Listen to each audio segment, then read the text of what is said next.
Sy goeienaand en baie welkom almal. Vandag is ons ongelukkig weer nie lewendig nie. Ons het die sessie opgeneem omdat ek ongelukkig nie vanaand beskikbaar is nie. Maar ons doen nou week 5 en ons is bly julle kan saam met ons inskakel. Gustav, Miranda, dankie vir julle beskikbaarheid ook. Dankie vir jou, Chris. So, net so vinnig voordat ons verder gaan, as jy vandag van die video hou, dan like hom. As jy nie van hom hou nie, skakel volgende week weer in, dan is ons weer lewendig en dan hopelik hou jy dan meer van ons. Maar in elk geval as jy nog nie gelike en subscribe het nie, oorweeg om dit te doen. Raak deel van ons WhatsApp kanaal is deur die link in die description van die video, of as jy graag hierdie studies op Spotify wil luister, dit is beskikbaar daar, gaan soek dit gerus. Maar okay, terwyl ons wag vir 'n paar mense net om in te skakel, wat is die laaste ding wat jy vir die eerste keer gedoen het? Ek hoop dit maak sin. Die laaste ding wat die laaste nuwe ding wat jy gedoen het, as mens dit so kan stel. Weet jy, ek dink is nogal iets wat baie excited het. Ek het die laaste ruk nogal vir Claude begin gebruik in my werk. En is nogal redelik exciting om hierdie nuwe tegnologie en goed te gebruik en om te sien wat se verskil dit maak. En ek dink as ek namens my vrou kan praat, ek dink sy het vir die eerste keer in baie jare verkoue. So, Okay. as dit nou nog 'n nuwe ding. Okay, interessant. Miranda, is dit jou nou of het jy iets anders? Weet jy, ek kan nie regtig aan ietsie dink nou nie. Ek het deur 'n moeras geloop en ek gister of Sondag en ek kan nie onthou dat ek dit al voorheen gedoen het nie. So miskien is dit die laaste ding wat ek vir die eerste keer gedoen het. Met skoene, dit is nogal my mooi fancy sandale, so dit was ja, ek dink dit is die eerste keer wat ek dit gedoen het, met mooi kerkskoene in die moeras geloop het. Het hulle daar nog steeds mooi uitgekom? Ja, baie geskrob. Okay. Okay. Ja, interessant. Ek nou aan my kant moet dink, ja, ek soms stel ek hierdie vrae op en dan dink ek self nie voor die tyd daaraan nie. Maar ek dink as ek so vinnig moet dink, die laaste ding wat ek vir die eerste keer gedoen het was doekruil, toe Lira gebore was. Dit is iets wat ek nooit voorheen gedoen het nie, nooit voor my eie dogtertjie nie. En ja, en na dit, voor dit was die kamp, ons het nooit regtig as kinders baie gekamp nie, maar die gogga het nou begin byt en dit het ons nou gereeld begin doen. Maar dit het ons begin doen net voordat sy gebore was, so ek kan nie dit tel nie. Maar in elk geval, ja, ons sien uit, ek's baie nuuskierig wat in die chats opkom, so julle kan gerus vir ons deel ook daar. Wat het jy vir die laaste keer, die laaste ding wat jy vir die eerste keer gedoen het? Maar okay, met dit in gedagte, met dit eintlik uit die gedagtes uit, kom ons vandag by week 5, wat sê hulp kom net van die Here af. Ek sluit vir ons die aand met, of open die aand met gebed. Ag Hemelse Vader, dankie dat ons vandag weer bymekaar kan kom.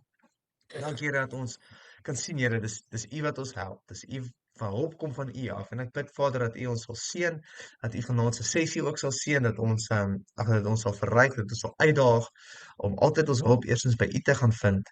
Mag Here ook dat ons 'n volle oorgawe sal maak en nie sal terughou nie. Seën vanaand die bespreking, seën die lesie en bemoedig elkeen wat inskakel. Ek vra dit alles in Jesus se naam. Kinders en Here sê, amen. Amen, daar's hy. Dankie julle. Op bladsy 63 is ons in die boekie van Jona, week nommer 5, hulp kom net van die Here af. Hebreërs 12 vers 5b tot 6. My kind, moet dit nie gering ag as die Here jou tug nie, en moenie mismoedig word as hy jou teregwys nie. Want die Here tug hom wat hy liefhet. Hy straf elkeen wat hy as kind aanneem. En dit is nou maar so die mooi kant van tugting. Pak slaas is nooit lekker gewees nie, maar die ding is, die Here tug nie die wat hy nie liefhet nie. Hy tug die wat hy liefhet. So as jy tugting kry, dit is 'n manier om ons net, om seker te maak, ons raak nie die pad heeltemal byster nie, want hy het ons lief, want hy het ons aangeneem as sy kind. So, ek vind dit meer as bemoedigend. En dan Paul David Tripp sê, our sin is what separates us from God, but it is our self-righteousness that keeps us from running to Him for the grace He willingly gives to all who come. Ek dink dit is so mooi gesê, dat die Here as gevolg van ons sonde hy bly nie weg as gevolg van ons sonde nie. Dis ons eie self-righteousness wat verhoed dat ons teruggaan. Hy wil baie graag vir ons die genade gee. Ons moet kom. Ons is op bladsy 63. Enigiets wat vir julle uitgestaan het, wat julle graag wil deel? In hierdie eerste inleiding was dit net vir my interessant om te kyk die impak wat sonde op Jonas se lewe gehad het. En dan wonder ek, wat se seën mis ek op uit as gevolg van sonde in my lewe? Net Ja, dis 'n harde vraag om te vra. Wat is ek besig om uit te mis op? Gustav? Ja, ek dink jy weet 'n mens sien Jona nou as hierdie groot sondaar, maar sy twee groot sondes was eintlik sy onwilligheid en sy hardkoppigheid. En dit ten spyte van God se roeping. Jy weet, nou as hulle ou so gaan terugsit en kyk en sê vir jouself, okay, goed, so hoe groot is hierdie sonde regtig? En ek dink is belangrik om dit net in perspektief te stel, dat dit gaan daaroor dat hy in pad staan van die uitbreiding van God se koninkryk. En dis 'n baie gevaarlike plek om in te wees, is wanneer ek na myself kyk, is om te vra, hoorie, maar dit wat ek doen, laat dit nie dalk ander mense struikel nie, en hou dit hulle nie weg van die Here af, en weg van die kerk af nie. Want dis eintlik sy groot sonde gewees. Hy was hardkoppig, hy het nie vir God geluister nie, maar hy het in die pad probeer staan van God se uitbreiding van sy koninkryk, en dis 'n groot sonde. Ja, nee, definitief. En ek dink Gustav, jy het nou net so sê, sy groot sondes was maar hardkoppigheid en onwilligheid. En as mens dit nou so sê en so opsom, dan tref dit so 'n bietjie harder, want dis iets wat ons baie makliker. En ek dink wat Jonah het net 'n bietjie tot die extreme gegaan om dit te vermy, maar die kern daarvan is realisties vir almal van ons, of is 'n baie groot werklikheid waarvoor ons moet versigtig wees. En ek moet sê presies dit wat vir my so mooi is ons het in week 3 gesels daaroor dat God se plan was om Jesus Christus te stuur om die wêreld van sonde en verlorenheid te red. En dis wat Jonah verhinder het deur sy sonde. En ons moet nie op so 'n plek kom nie. Ons moet gewillig wees, ons moet ons sonde eenkant sit. Of eintlik net agterlaat om die Here ten volle te dien. Want ek het dit geonderstreep hier op bladsy 74 ook. God wil mense 'n kans gee. En hy wil my gebruik om dit te kan doen. En ek dink as ek kan uitbrei op jou, Miranda, nie net op watter seëning mis ek uit as gevolg van sonde nie, maar wie mis uit op God se seëning? Wie is daar wat dalk uitmis op sy redding as gevolg van my hardkoppigheid? En ja, dit is lekker vir self-evaluasie wat ons na kan kyk. So dit bring ons by die eerste punt. My sonde is groot, die effek daarvan groter, maar God se genade is altyd in Jesus die grootste. God se genade in Christus is die grootste. Miranda, kan ek vir jou vra om vir ons te lees daar asseblief? Toe stuur die Here 'n groot vis om vir Jona in te sluk, en hy was 3 dae en nagte in die vis se maag. Toe bid Jona daar binne in die vis tot die Here sy God. Jona het gesê, in my nood het ek tot die Here geroep, en hy het my gebed verhoor. Diep in die doderyk het ek hulp gevra, en U Here het my gehoor. U het my die diepte ingegooi, diep in die see, en die watermassa het my omring. U het golf na golf oor my laat gaan. Ek het gedink ek het uit U gesig verdwyn, maar tog sal ek weer U heilige tempel aanskou. Die waters het my toegevou, die groot water het my omring. Seegras was om my kop gedraai. Ek het afgesak tot by die fondamente van die berge. Aarde het my vir altyd toegesluit. Maar U, Here, my God, het my van die dood gered. Toe ek wou vergaan, het ek aan die Here gedink, en my gebed het by U opgekom in U heilige tempel. Die wat op nuttelose afgode vertrou, verlaat hom wat liefde aan hulle betoon. Terwyl ek 'n loflied sing, wil ek aan U 'n offer bring. Wat ek geloof het, sal ek doen. Hulp kom net van die Here af. Toe beveel die Here die vis, en hy het vir Jona op die vasteland uitgespoeg. Nou ja, so vandag kyk ons bietjie daarna. Jonas sit in hierdie vis se maag en daar's werklik waar 'n 'n dankbaarheid oor die Here wat hom gered het. En ja, voordat ek te veel sê daaroor, ons gaan nou net daarna kyk. En die Here en hy dank en hy prys die Here en die vis spoeg hom toe uit. So ja, ons kyk dan ekskuus. Amper hardloop my slides vooruit. Regte egte sonde het regte egte gevolge. En ons lees Romeine 6 vers 23, die loon wat die sonde gee is die dood. Die genadegawe wat God gee is ewige lewe in Christus Jesus ons Here. Enige iets in daai stukkie wat jy wil uitlig vir ons? Vir my was dit interessant hier dat hoe sonde mense verhouding nie net met die Here nie, maar ook met almal om jou, jou gesin, jou vriende, tot jou gesondheid beïnvloed.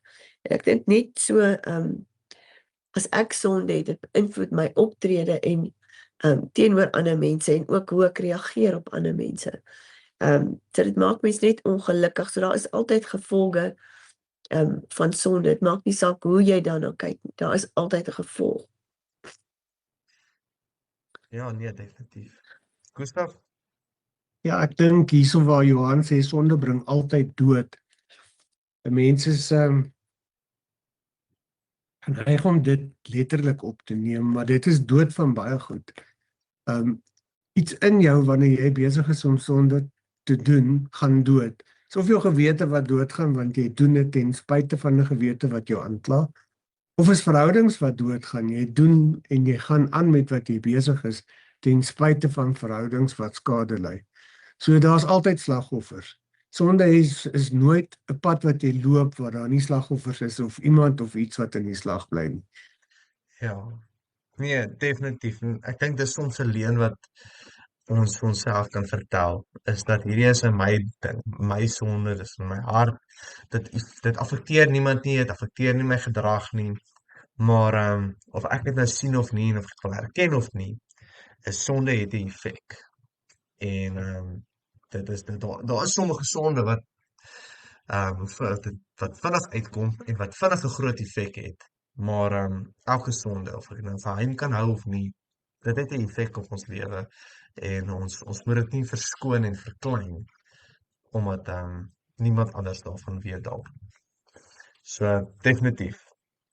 Ons moet daarna kyk. Dan is daar 'n klompie versies wat ek dink ons gaan deur almal lees en net so vinnig sê, wat is die gevolge van sonde op ons lewe? Ek dink nie ons hoef mense oortuig dat oor die sonde is sleg, sonde vernietig nie, maar ons gaan wel na hierdie versies kyk en net vinnig sê. Gustav, kan ek vir jou vra om die verse vir ons te lees asseblief? Ja, seker.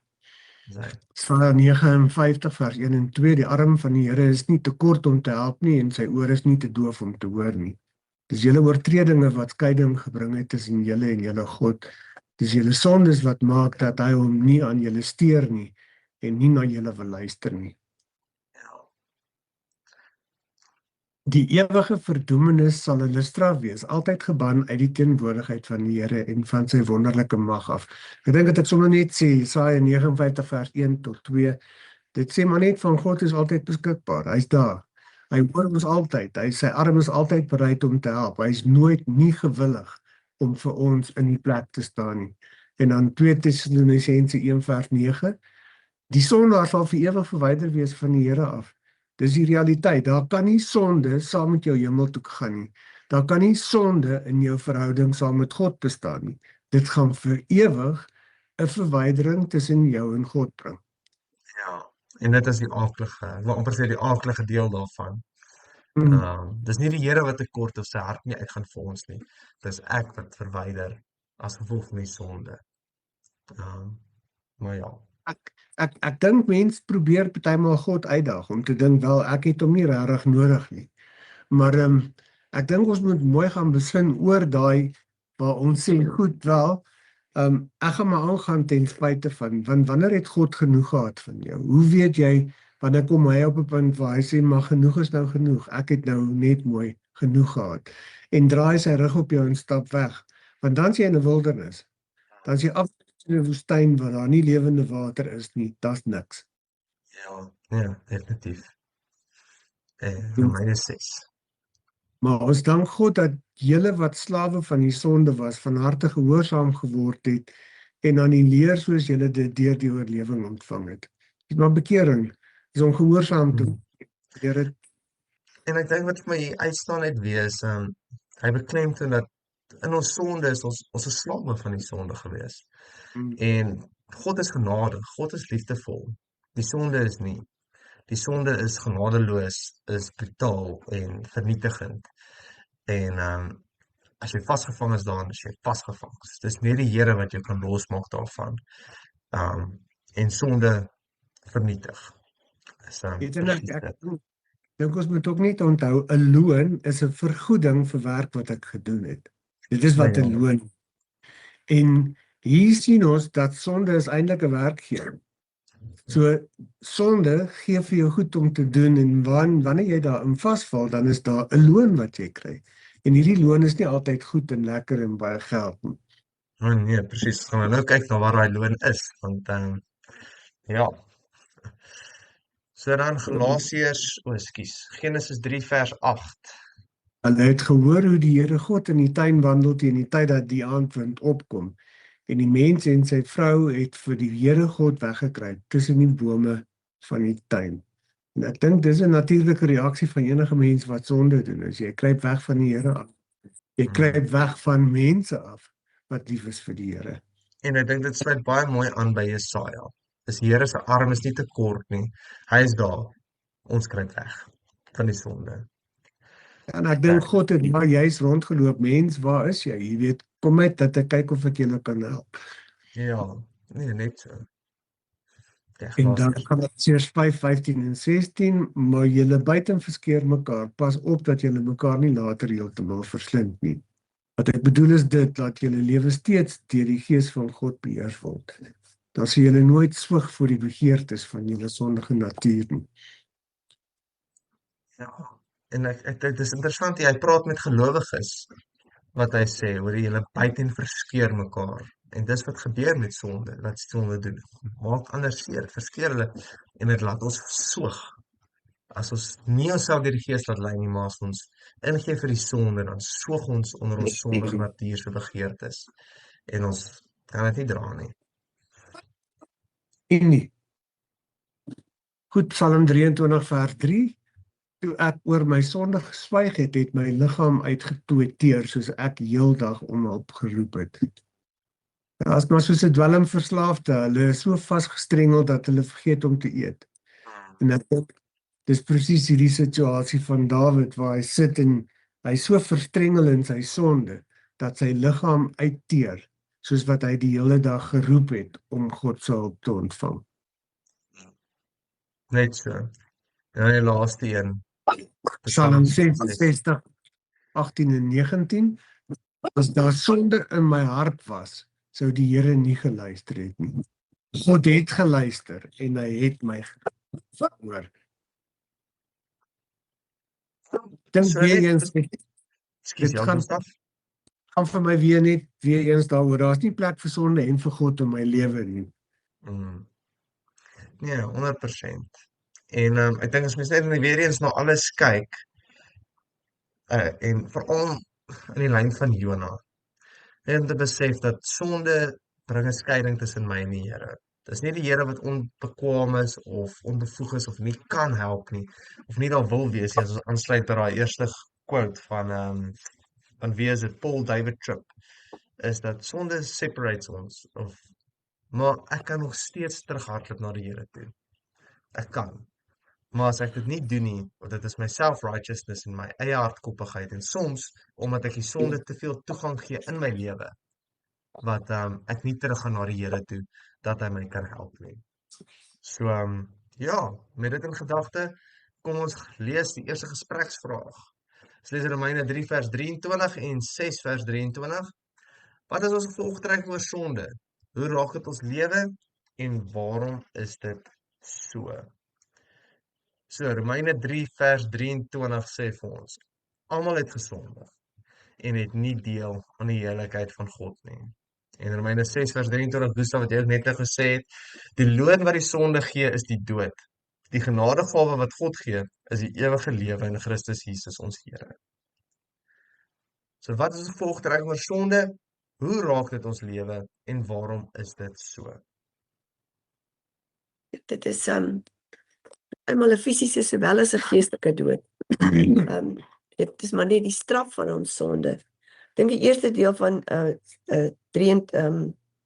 van 6:23, die loon van die sonde is die dood, maar dan is die tweede deel, gee vir jou die oplossing, omdat hy vir ons aan die kruis gesterf het ons nou toegang tot die ewige lewe, so dit hoef nie vir ons 'n geestelike dood te wees nie. En dit is die gawe van genade, en dis nie iets wat ons kan verdien of voorwerk nie. Ons kry dit omdat ons in hom glo. Amen. Ja. Ek dink as jy mense hier gaan kyk na Romeine 1 tot hoofstuk 3, daar het God dit al, of Paulus maak dit baie duidelik, dat nie eers die Jood of iemand word uitgesluit van hierdie hele ding nie. Almal is sondaars, dis 'n universele ding. En dan, sonde is 'n tekort aan heerlikheid. So, jy ontbreek heeltemal in totaliteit aan God se heerlikheid wanneer jy besig is om sonde te doen. En soos wat ek nou gesê het, sonde het 'n loon en dit verdien die dood. Die woord loon verwys na 'n soldaat se betaling, iets wat reggekry word vir diens wat gelewer word. Sonde betaal sy werkers. Die betaling is die dood, nie net fisiese dood nie, maar geestelike afsnyding van God, die bron van alle lewe. En dan wil ek net hier by die opsomming, het ek nou notas gemaak, ons het nou vandag bitter min spasie vir opsommings, maar hierdie raak ons op 3 vlakke gelyktydig. Is innerlik eerste, so die gewete wat onder skuld gebuk gaan, 'n hart wat God se stem probeer stil maak, maar dit nie kan doen nie, en die rusteloosheid wat Augustinus beskryf het, ons hart is onrustig, totdat dit rus vind in U. Dan verhoudings, sonde fragmenteer dit breek verhoudings met God, met ander mense, en selfs ons verhouding met onsself, die narcisme, die selfbedrog, die verwyte en bitterheid, dit is alles sonde se vrugte. En dan ewigheid, die dood is nie net 'n biologiese eindpunt nie, dis 'n finale uitsluiting of afsluiting van 'n lewe wat sonder God geleef het. Dit is die ernstige konsekwensie. Ja, sure, jy het mooi opgesom, Gustaf, mooi deeglik dat maar ja, 'n lewe van sonde, dis nie 'n plek waar ons wil wees nie. En ek onthou die movie, ek weet nie of jy al God's Not Dead gekyk het nie, maar die een ou daar binne, hy sê, of hy praat met sy ma wat Alzheimer het, en sy sê, hoor, die sonde, of die duiwel wat hy doen is, hy sit jou in 'n tronk, maar hy maak die tronk so gerieflik, die deur is oop, maar jy wil maar bly, want die sonde is 'n leuen. Dis 'n leuen wat vir jou gesê word dat jy is vry, jy kan die lewe geniet en is lekker tot die dag waar daai deur toeslaan. En dan is dit nie meer lekker nie. En dan is dit net sleg. En ons moet nie nou 'n sterk trap nie, want presies dit, sonde, die loon van die sonde is die dood. Dis wat ons verdien as ons deelneem aan hierdie sondige praktyke en voortleef daaraan. Maar die genadegawe, en dis nou weer die ding, dis iets wat ons nie verdien nie. Maar in Jesus kry ons dit wat ons nie verdien nie, en dit is die ewige lewe. Ek moet net by hom leef en hom aanhou kies. So, ons gaan nou kyk na hoe doen ek dit en wat het Jona nie gedoen nie, wat ons dalk die geleentheid het nog om reg te stel. Maar dankie daarvoor. Berou, bely en bekeer. BBB. Maklik om te onthou. Okay. Ons lees Spreuke 28 vers 13. Wie sy sonde wegsteek, moet niks goeds te wag te wees nie. Wie sy sonde bely en daarvan afsien, sal genade ontvang. Berou, bely en bekeer. Wat sê julle daarson? Ek sien Jona, hy het die rede gehad hoekom hy nie Ninive toe wou gaan nie. En hy het gedink hulle verdien nie vergifnis nie. En net so dink ek is ons ook baie maal in ons lewens, ons het redes vir hoekom ons party sondes doen. Of jy oordeel iemand, of jy behandel hulle sleg of ietsie, maar jy voel hulle verdien dit eintlik. So, ek hoef nie berou te hê daaroor nie, want ek doen dit nie verkeerd nie, omdat hulle dit verdien. En ek dink ons moet waak daarteen om jy weet dit nie goed te praat as jy sonde doen nie, om te dink daar's 'n rede daarvoor nie, want daar's nooit 'n rede vir dit nie. Nee, definitief. Ek dink vir my weer eens gaan dit daaroor dat bekering en belydenis en berou, dis 'n lewensverandering. Ek kan nie sê ek het daai goeders gedoen en my lewe het nie as gevolg daarvan verander nie. So as ek die Here aangeneem het, dan moet daar tekens wees van hierdie is nou 'n Christen, want sekere goed in my lewe het opgehou gebeur en ek het opgehou om dit te doen. Ek het sonde afgelê. So daar's 'n daadwerklike verandering in my wat plaasgevind het. Hier sê hierdie hoofletterwoorde hieronder, my hart het nooit verander nie. Dit kan nie gebeur as ek regtig tot bekering gekom het. As ek regtig tot bekering kom, berou het en wil ek sê berei het en berou het en bely het, dan sal my hart verander. Dan sal ek soos 'n ander mens lyk. Amen. Definitief. En dis die ding wat ons nie by Jonas sien nie, soos gesê het, is hy was gehoorsaam aan God. Hy was baie dankbaar dat die Here hom gered het, maar sy hart, hy het nie bely nie, hy het nie bekeer, hy het nie berou getoon nie en ook nie bekeer nie. Hy het dwang uit gedoen wat die Here wil hê. En dis presies daai, sy hart was nie in lyn met die Here nie. Sy hart was nie daar nie. En dis wat ons moet doen. Ek dink dis nogal hardgeestig hierdie lees. Sien ek mense kan werklik beïndruk wees met die Here. Jy kan werklik vir dankbaar wees vir die dinge in jou lewe en vir redding byvoorbeeld, maar jou hart is nog steeds nie by hom nie. En soos jy gesê het, Marana, dan mis ek uit op die seën, dan mis ek uit op sy genade, ek mis uit van hierdie wonderlike werk wat hy besig is om met my te doen of te kan doen, want my hart is weg. Ek het nie weggekeer nie. Daai Spreuke vers is altyd dis ek wil amper sê dis bemoedigend, maar ook uitdagend. Dat oor wie sy sonde wegsteek met niks te goede te wag te wees nie. Niks goeds te wag te wees nie. Maar as ons bely en daarvan afsien, sal ons die genade ontvang. Daar's twee. Nie net om my sonde te bely nie, maar ek moet daadwerklike aksie neem om daarvan af te sien. So ja, daar's ons 3 verse wat ons gou gaan lees. Lees die volgende verse en skryf neer wat die Here van ons verwag. Maar dan as jy vir ons daai versies lees asseblief. Hier kom hulle. Psalm 51 vers 19. Die offer wat u wil hê, o God, is vir ootmoediging.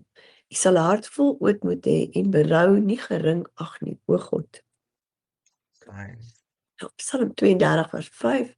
Toe het ek my sonde bely, my oortredinge nie weggesteek nie.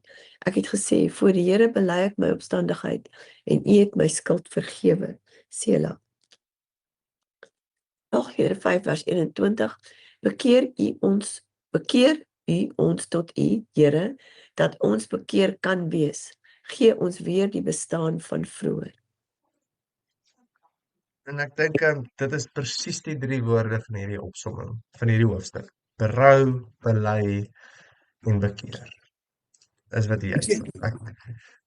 Iets wat net hier vir my nogal uitgestaan het, mens weet nou al Psalm 51 is wat die profeet Nathan na Dawid toe kom en konfronteer oor Batseba en so aan. Maar iets wat vir my vreeslik mooi was om raak te sien en eintlik insiggewend was vers 7. Wat sê ek was al skuldig toe ek gebore is, met sonde belaaid toe my moeder swanger geword het. So hoeveel ons ook al dink, dis wat Dawid se sonde vandag gekom het. Hy was nog nie eers gebore nie. Hy het nog nie eers asem gehaal nie. Toe weet hy al, maar ek is in sonde. En dis so van elke liewe mens. Ons is in sonde, of ons dit nou wil weet of nie. En dan Klaagliedere 5 vers 21, mense is so geneig om te dink, bekering is my werk. Dit is my keuse wat ek maak om God te dien.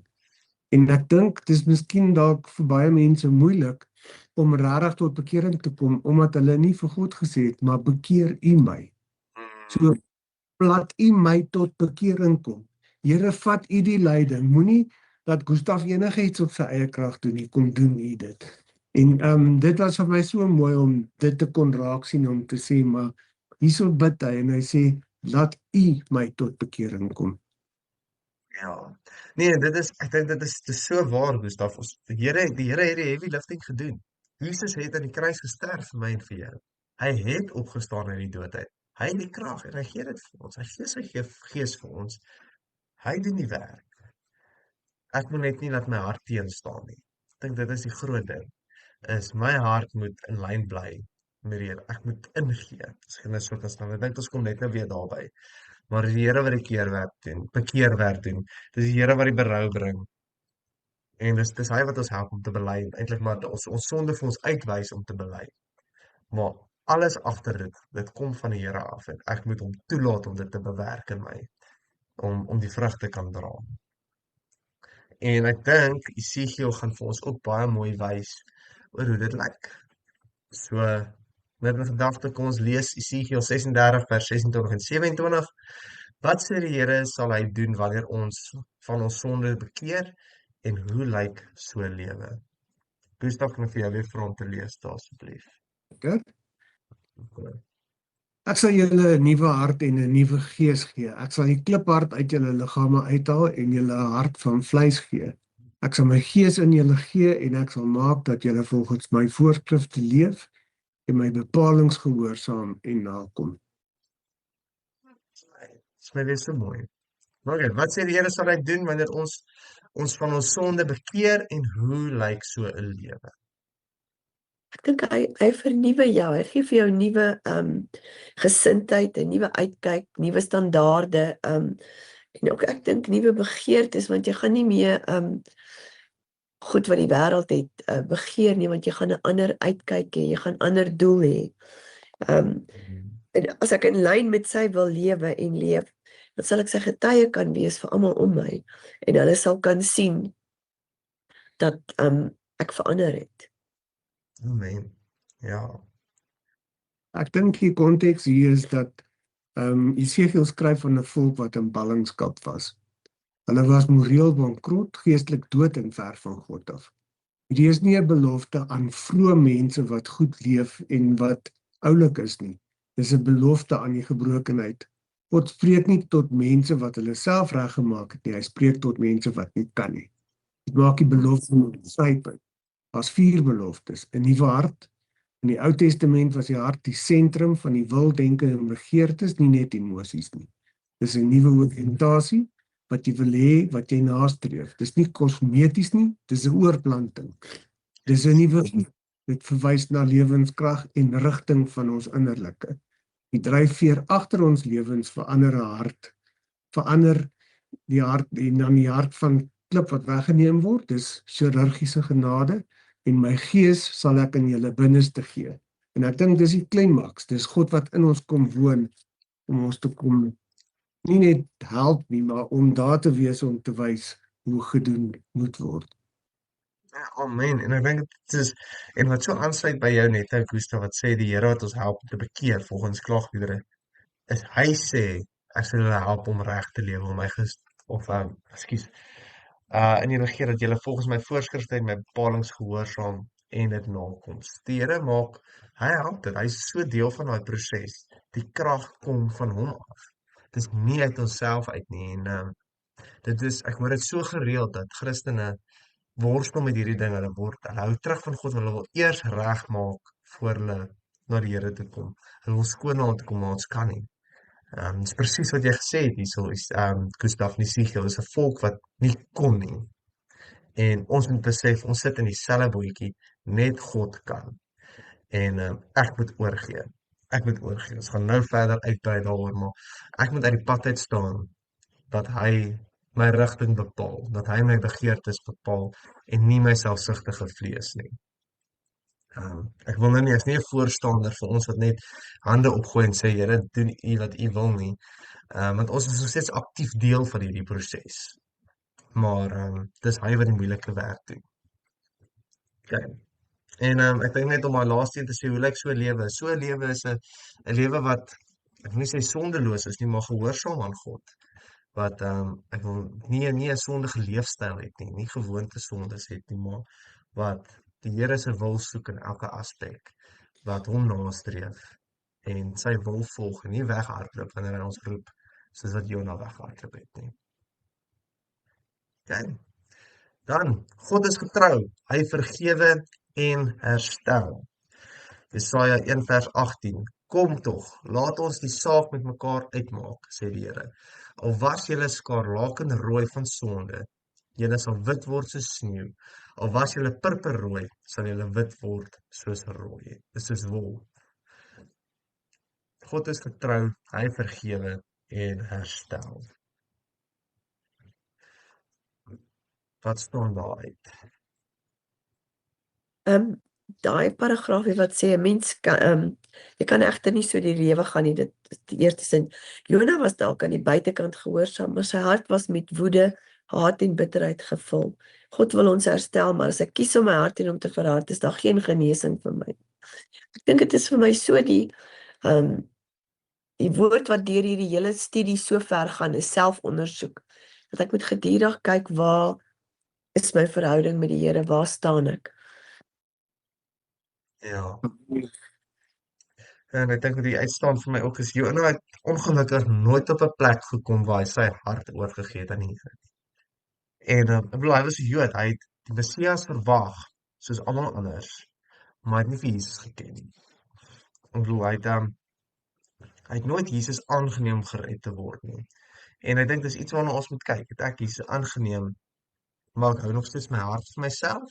Ek het nie oorgegee nie, want ek dink as jy net hierdie kan lees, ek kan nie aan Jesus vashou en aan my ou lewe vashou nie. Dis nie genoeg om Jesus aan te neem net om nie verlore te gaan nie. Ek moet Jesus aanneem en totaal oorgee. Ek behoort nou aan Jesus. En dis wat Jona nie gedoen het nie. Hy het hom aangehou vir redding, hy het hom aangehou as 'n godsdienstige verpligting, maar hy het nie oorgegee nie.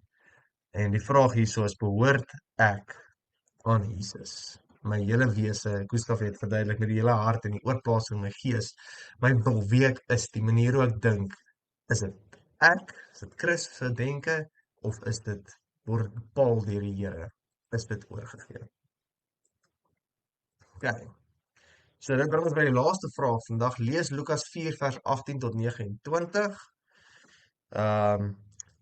Hoe vergelyk wat Jesus in hierdie verse sê met 1 Johannes 5 vers 12 en wat word van my verwag? Hoe sal dit my lewe verander? En ek sien ek het per ongeluk op hierdie slides net vers 18 tot 19 ingesit. Maar ek gaan gou oop kry. Ek weet nie of julle hom oop het daar naby nie, Gustav. Lukas 4 vers 18 tot 29. Anders kry ek hom gou hierso. So Lukas, as my foon net wil vinniger speel. Ek weet toe maar ek het hom hierso. Maar lees ek hom gou vir ons. Ekskuus. Sorry julle dat hy net die eerste 2 verse is nou op die skerm. Maar ek lees vir ons tot en met vers 29. Die Gees van die Here is op my, omdat hy my gesalf het, om die evangelie aan die armes te verkondig. Hy het my gestuur om vrylating vir gevangenes uit te roep en herstel van gesig vir blindes en om onderdruktes in vryheid uit te stuur, om die genadejaar van die Here aan te kondig.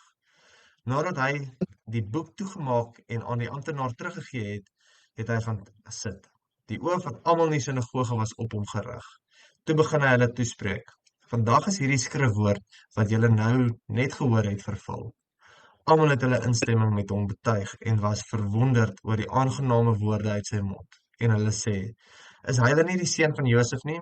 Toe sê Jesus vir hulle, julle sal seker die spreekwoord van aan my wil voorhou. Genees Heer, genees jouself.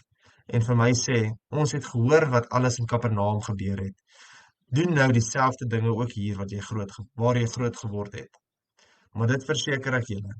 Ek sê hy verder, geen profeet word in die plek waar hy groot geword het aanvaar nie. Ek sê vir julle die waarheid, daar was baie weduwees in Israel in die tyd van Elia, toe die hemel 3 jaar en 6 maande lank toegesluit was, sodat daar 'n groot hongersnood in die hele land gekom het. Tog is Elia nie na een van hulle toe gestuur nie, maar wel na die weduwee in Sarfat in die gebied van Sidon. En daar was baie melaatses in Israel in die tyd van die profeet Elisa. Tog is nie een van hulle genees nie, maar wel Naaman, die Siriër. Almal in die sinagoge was woedend toe hulle hierdie dinge hoor. Hulle het opgespring om uit die dorp uitgejaag en hom gebring tot op die rand van die berg waarop hulle dorp gebou was, om hom van die kraans af te gooi. Maar Jesus het tussen hulle deurgeloop en weggegaan. Ja, so met dit in gedagtes, kom ek lees geweer, hoe vergelyk wat Jesus in hierdie verse sê met 1 Johannes 5 vers 12. Wat word van my verwag? en hoe sal my lewe verander? Wie die Seun het, het die lewe. Wie nie die Seun van God het nie, het ook nie die lewe nie. Ek het net 'n kort antwoord hierso. Sê ek moet steeds getuig, al luister die mense om my nie. Ek moet gehoorsaam wees want dit gaan oor my. Ek moet my gehoorsaamheid wys en dan sal die Here my beloon. Ja. En Ja, ek dink, ekskuus Gustaf. Praat maar Chris. Ja, ek dink Jesus se boodskap was waar en was goed en was mooi, selfs in sy geboortedorp. Daar was niks anders en niks fout in sy boodskap nie. Dit is die mense se harte daar wat nie dit wou hoor nie. Hy is nog steeds die lewe, soos Johannes 5 vers 12 sê, is wie die Seun het die lewe. Maar hulle wou nie aanvaar nie. En hulle wou nie oorgee nie. En ons moet onsself vra, hoor jy, is ek soos die mense wat in Jesus se tuisdorp was, wat hom nie gaan aanvaar en glo nie, of gaan ek oorgee en die lewe wat hy is aanvaar? Ja, ek dink vir my hier Jesus lees natuurlik uit Jesaja 61 uit wanneer hy sê die Gees van die Here is op my omdat hy my gesalf het om die evangelie aan die armes te verkondig. En as 'n mens hierdie prentjie in jou kop kan sien van Jesus wat hier in die sinagoge is in sy tuisdorp. So hierdie is almal mense wat hom ken van kindsbeen af. En hier kom Jesus en hy maak hierdie vreeslike groot uitsprake. En dan sê hy vir hulle, maar vandag is hierdie skrif in julle ore vervul.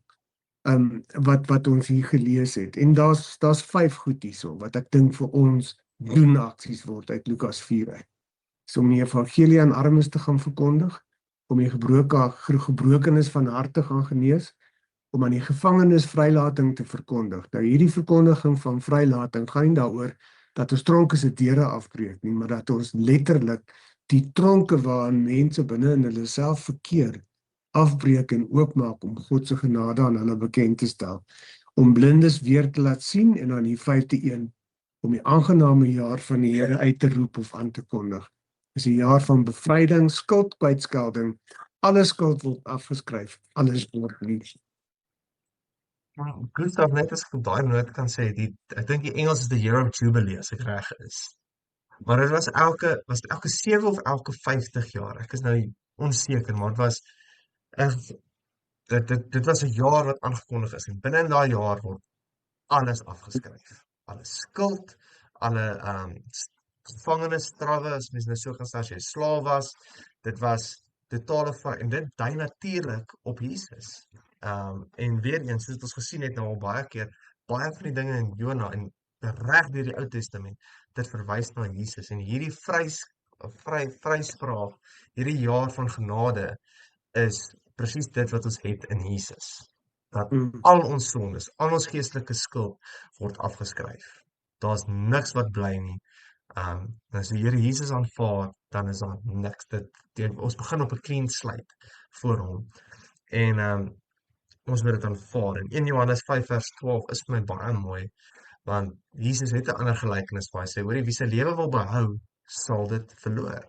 En die realiteit is, maak nie saak hoe ryk ek is nie, maak nie saak hoe wonderlik hierdie lewe gaan en hoe great ek was nie, as ek sterf, bly alles agter. Maar, dan sê hy, die wat sy lewe ter wille van my verloor, sal sy lewe behou. En dis hier waar daai as ek my hart oorgee, dis nie meer Chris nie, dis nie meer Gustav en Miranda wat leef nie, maar as nou Jesus wat deur ons leef, ek het my lewe of aan een kant gesit laat sterf, dan gaan ek die ewige lewe saam met hom hê. En dis presies waarna hy verwys in 1 Johannes 5 vers 12. Wie die Seun het die lewe. En ons het dit dan in oorvloed. Ek dink dit word soms soos hierdie hartseer ding gesê, dat hoor die Christene kan nou nie meer pret hê nie, ons kan nou nie meer deel neem al die nice dinge van die wêreld nie. Maar die realiteit is dit soveel beter is, soveel meer en volhoubare vreugde en vervulling en tevredenheid wanneer ek die Here se lewe het. Wat beter is as die wêreld se sonde. Dus ek wil net een trappie terug gee gou ook weer en dit gaan oor ons kennis van Jesus en dit wat in die voor die vers waar Johan sê Jona het nie vir Jesus geken nie. En miskien is dit dalk die verskil tussen ons en Jona is die feit dat Ons het die vermoë om vir Jesus te ken wat Jona nie gehad het nie. Maar dan wil ek ook net ons herinner aan Jakobus 2 vers 19 wat sê, julle glo dat Jesus een is en julle doen goed, maar die duiwels glo dit ook en hulle sidder. So dis die verskil tussen God regtig ken en weet wie hy is en net weet van hom. So ons moet regtig, soos wat Miranda gesê het, gaan self ondersoek doen en nie net een keer nie, maar 100 keer per dag oor waar is my posisie teenoor, waar staan ek? Is dit net 'n blote boekkennis wat ek het van God of beleef ek hom elke dag? Beleef ek Jesus in my lewe, sy vergifnis? Is ek soos die duiwel waar as ek hom nie gaan glo nie, ek gaan sidder oor die vrees en die bewering wat hy oor my kan bring as hy sou moet. Ja, nee, definitief ons moet hom ken en 'n verhouding hê met hom. En nie soos Jona nie. Maar ek dink tog en ek weet mense sê oor Jesus was nog nie in die Ou Testament nie. Maar die Messias was verkondig en was verwag van toe af al. En Jona as 'n profeet moes weet van hom. En ons het die skrif. Ons het mekaar, ons het medegelowiges. Kom ons leer hom ken. Kom ons leer by mekaar. Kom ons leer in die woord. Wie is Jesus en maak hom deel van jou lewe. Maak hom aanvaar sy hart. Moenie hom wegstoot en soos Jona wees nie. So ja, ek dink dit is my storie vir vanaand. Julle is gelukkig. Dankie. Miranda, ek hoor jou stem is maar moeg. Ja, Okay, voordat ons afsluit wil ek jou weer eens herinner, as jy nog nie deel is van die WhatsApp groep nie, join gerus deur die link, like en subscribe en gaan luister ons op Spotify. Miranda, kan ek vir jou vra om vir ons hier aand net af te sluit? Dankie. Ek sal ons afsluit. Here Jesus, baie dankie dat ons weer vandag by U kom leer. En soos wat ons gehoor het, Here, U gee U Gees in ons harte. En dankie dat ons op U kan staat maak, Here, om met U Gees leiding te neem waar ons ook al is. Ons hoef nie te wonder nie. Here, U gee vir ons U woord en soos wat Chris gesê het nou, Here, U gee vir ons mekaar. Maar belangrikste van alles het U Gees vir ons gegee om in ons harte te woon, om elke dag vir ons van sonde te oortuig, maar ook om vir ons die regte pad te wys en om ons te leer en ons te help om te onderskei tussen reg en verkeerd. Here, wees so met ons nou in die res van hierdie week, seën vir ons en bring ons weer by mekaar rondom U woord om verder van U en van Jona te leer. Dankie Jesus. Amen. Amen. Dankie julle. En ek dink net weer eens terug by die tema vandag, hulp kom net van die Here. Wanneer die Here ons help, kom ons toon berou, kom ons bely, kom ons bekeer en maak dat dit 'n hartsverandering in ons bring. Dat ons nie dankbaar is vir die seëninge van die Here nie, maar dat ons sy redding aangryp en dat dit ons hart verander en nie net gedwonge aksies nie. Maar in elk geval, Gustav, Miranda, ek hoop julle word gou gesond. Dankie. dankie. Ons sien julle weer volgende week, selfde Volgende tyd en week. selfde plek. Baie dankie. Chris. Bye Bye-bye. bye. Bye.